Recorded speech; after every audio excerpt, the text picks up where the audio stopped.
May ganon, oo. So finally, muli, sa Monday, may SONA. Kakausapin niya tayo. Sasagot tayo. Anong sasagutin natin, Mr. President? Teka muna.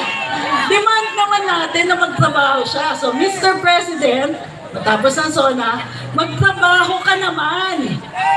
Ulit, anong sasabihin natin? Mr. President, magtrabaho ka naman. Magtrabaho ka naman. Kasi ang mga taong bayan na naniningil sa'yo ay maisog.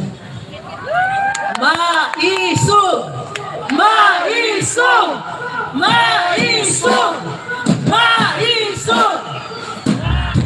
We are stronger than him. Mas marami tayo. Tandaan niyo yan. Maraming salamat sa inyo. Thank you very much, Attorney Trixie. Thank you very much sa maliwanag na pagpapaliwanag. Miss V.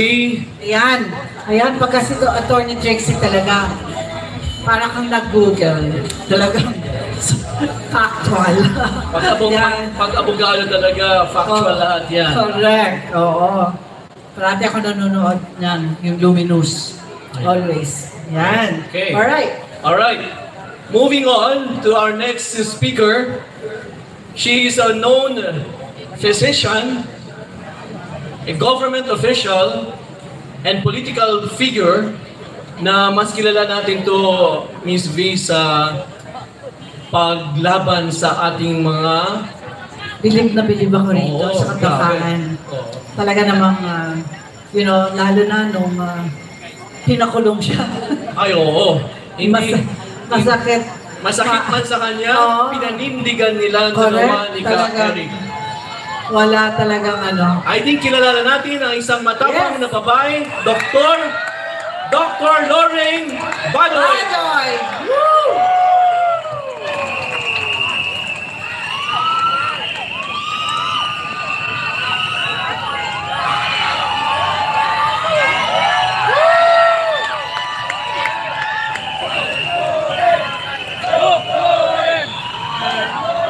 Thank you.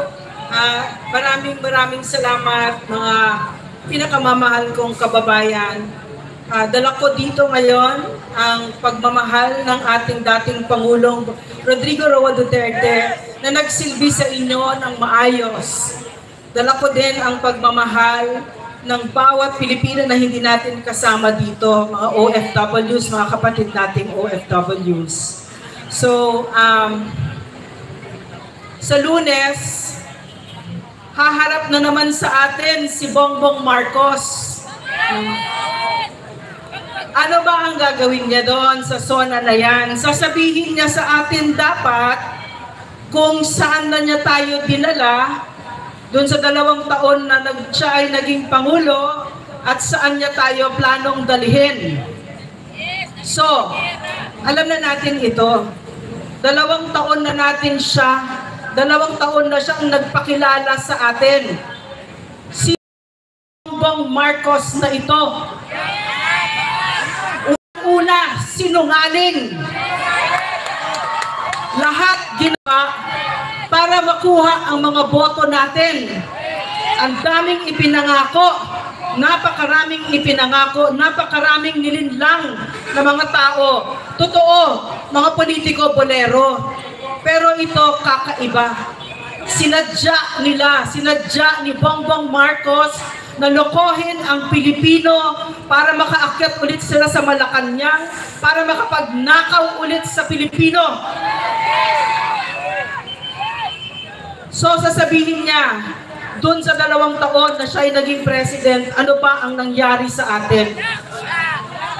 Ibinigay namin kasi ako ay biniyayaan na maglingkod sa inyo under the leadership of a most beloved President, President Rodrigo Roa Duterte. Napakasarap magsilbi sa taong bayan sa ganyang klaseng Pangulo. So, ganito rin yung